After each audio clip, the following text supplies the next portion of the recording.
দীপাবলির দিন অবশ্যই অনেকেই লক্ষ্মী আর গণেশ ঠাকুরের পুজো করে, শোরুমে বা দোকানে, বাড়িতে অনেক জায়গায় করে। তাদের জন্য এই ভিডিওটা অবশ্যই দেখে নিও। খুব সহজভাবেই আমি বলে দেবো কিভাবে পুজো করাটা উচিত, যাতে তোমরা ভালো বেনিফিট পাও। এই দিনে লাল রঙের আসন পাতবে বা হলুদ কালারের আসন, দুজনেরই কিন্তু এই লাল আর হলুদ রং খুবই প্রিয়। তাই এই ধরনের কোনো আসন তোমরা পেতে নিলে তারপরে মূর্তিটা, যে দেবদেবী রয়েছে মানে লক্ষ্মী গণেশ আছে, তাদের মূর্তিটা বসাবে। মনে রাখবে গণেশের দুই পাশে দুটো সুপারি রাখবে, একটা হলো ঋদ্ধি, একটা হলো সিদ্ধি। ঋদ্ধি সিদ্ধি গণেশ ঠাকুরের দুটো বউয়ের নাম। তাই ঋদ্ধি সিদ্ধি আসলেই কিন্তু বাড়িতে সুখ সমৃদ্ধি উন্নতি তোমাদের জীবনে কিন্তু আসবে। তাই ঋদ্ধি সিদ্ধিকে রাখতে হবে।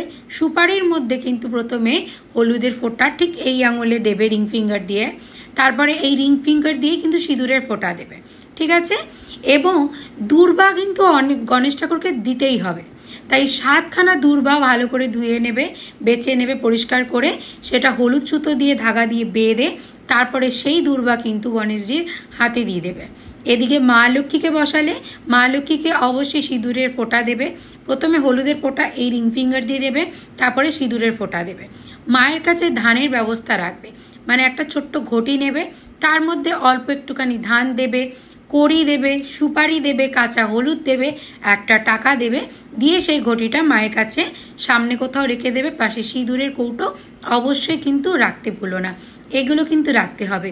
যেখানে দেবদেবীকে বসাবে সেখানে একটি ঘট পাতবে। যেরকম মা লক্ষ্মীর বৃহস্পতিবারে ঘট পাততে হয়, ঠিক তেমনভাবে ঘট পাতবে। ঘরটা মিডিল দিকে রাখতে হবে, মানে মা লক্ষ্মী আর গণেশের মিডিলের দিকে রাখতে হবে। শুধু যে মা লক্ষ্মীর কাছে রেখে দিলাম বা শুধু গণেশের কাছে তা না, মিডিল পোর্শনের দিকে রাখবে, তাহলে দুজনেরই পুজোটা কিন্তু হবে। ঘটের মধ্যে শুভ চিহ্ন এঁকে নিয়ে তার মধ্যে জল ভরতে হবে। প্রথমত জল ভরা ঘটেই শুভ চিহ্ন আঁকতে হয়। তার মধ্যে একটা টাকা, একটা সুপারি, একটুখানি ধান বা একটুখানি আতপ চাল দিতে পারো।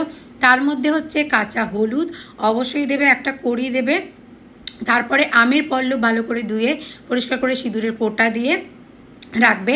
তারপর পান পাতা রেখে দেবে। তারপর একটা কলা রাখো, বা একটা যে কোনো ধরে নাও, তুমি যদি মনে করো যে আমার কাছে ডাব আছে, ছোট ডাব পাওয়া যায় শীষ ডাব, সেই শীষ ডাব দিতে পারো, ঠিক আছে? তো সেই শীষ ডাবটা কিন্তু দিয়ে দেবে, ঠিক আছে? তার পাশে কিন্তু আবার একটা সুপারি, মানে ওই পানের উপরে কিন্তু একটা সুপারি, একটা কাঁচা হলুদ, একটা টাকা কিন্তু দিয়ে দেবে। দিয়ে এইভাবে ঘরটা বসিয়ে দেবে। ঘটের নিচে যেটা দিতে হবে, একটুখানি ধান দেবে বা একটুখানি আতপ চাল দেবে, দূর্বা দেবে, তার উপরে কিন্তু ঘরটা বসাতে হবে। মাটি থাকলে অল্প যদি জোগাড় করতে পারো মাটি দেবে, তার উপর ঘরটা তোমরা বসিয়ে দিলে এইভাবে ঘট স্থাপন হবে। লক্ষ্মী গণেশের দুই পাশে দুটো ঘিয়ের প্রদীপ অবশ্যই এই দিন জ্বালানোর চেষ্টা করো। ঘিয়ের প্রদীপের মধ্যে কিন্তু চেষ্টা করবে যে একটুখানি দুটো এলাচ আর দুটো লবঙ্গ, একটুখানি সিনেমন যেটাকে দারচিনি বলে, সেটা টুকরো করে ভেঙে দিয়ে দেবে, একটুখানি বাতাসে দিয়ে দেবে। এতে কিন্তু পজিটিভ ঊর্জা বাড়তে সাহায্য করে। আমরা যেমন প্রদীপ প্রজ্বলন করি ভগবানকে, দেবদেবীকে, তেমন আমাদের জীবনেও সুখ সমৃদ্ধি উন্নতি কিন্তু আসে, ভালো ফলাফল আসে। তাই দুই দিকে দুটো প্রদীপ কিন্তু অবশ্যই দেবে, যেগুলো বললাম সেগুলো দিয়ে। একটি ঘট বা একটি বাটিতে অনেকগুলো খুচরো টাকা সেটাও কিন্তু নিয়ে নেবে, সেটা মা লক্ষ্মীর সামনে কোথাও রেখে দেবে, ঠিক আছে? তো এইভাবে তোমরা সাজাবে। সাথেই তোমরা গাঁদা ফুল ব্যবহার করতে পারো।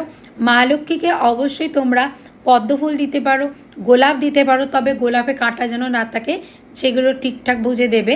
এবং রজনীগন্ধার মালা দিতে পারো, এই দিনে খুব ভালো হয়, রজনীগন্ধার মালা নেয়।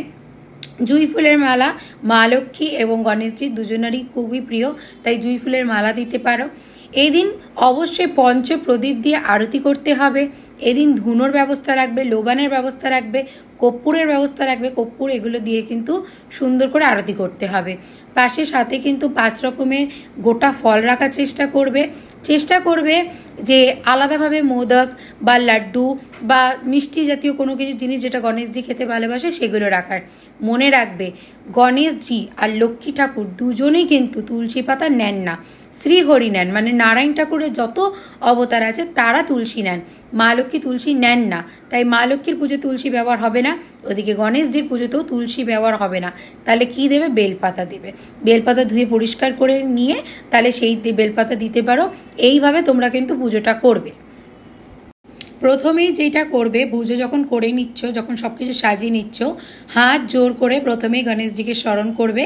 সিম্পল, ওম গং গণপতেই নমঃ 3বার মন্ত্রটিকে জপ করবে, তাতেই হয়ে যাবে। তারপর মহালক্ষ্মীকে স্মরণ করতে হবে। মহালক্ষ্মীকে কি করে স্মরণ করবে? ওম নমো বিশ্বরূপস্যি ভাজস্যি পদ্মে পদ্মালয় শুভে সর্বতং পাহি মাং দেবী মহালক্ষ্মী নমস্তুতে, এই মন্ত্রটিকে অবশ্যই জপ করবে। দিয়ে তোমার যা মনের ইচ্ছে বলার আছে, প্রার্থনা করার আছে, সেটা তোমার দোকানের জন্য হোক, বাড়ির জন্য হোক, ব্যবসার জন্য হোক, শোরুমের জন্য হোক, যা কিছুর জন্য হোক, সেটার জন্য তোমরা মন দিয়ে প্রার্থনা করবে। এবং হরে কৃষ্ণ কৃষ্ণ কৃষ্ণ হরে হরে, হরে রাম রাম রাম হরে হরে, এই মন্ত্রটিকে 11বার অবশ্যই জপ করো। বা তোমাদের যদি দীক্ষা নেওয়া থাকে, সেই দীক্ষা মন্ত্রটাকে নিজেরা কিন্তু অবশ্যই জপ করো, মঙ্গল কামনা করো, পুজো করো। ব্যাস, সিম্পলভাবে পুজো করতে হবে, সুন্দর করে সাজিয়ে গুজিয়ে রাখবে, অবশ্যই তোমাদের ভালো ফলাফল হবে। তো এই ভিডিওটা কিন্তু কেমন লাগলো জানিও কমেন্টে। জয় গণপতি বাপ্পা, জয় মহালক্ষ্মী বলে কমেন্ট করো।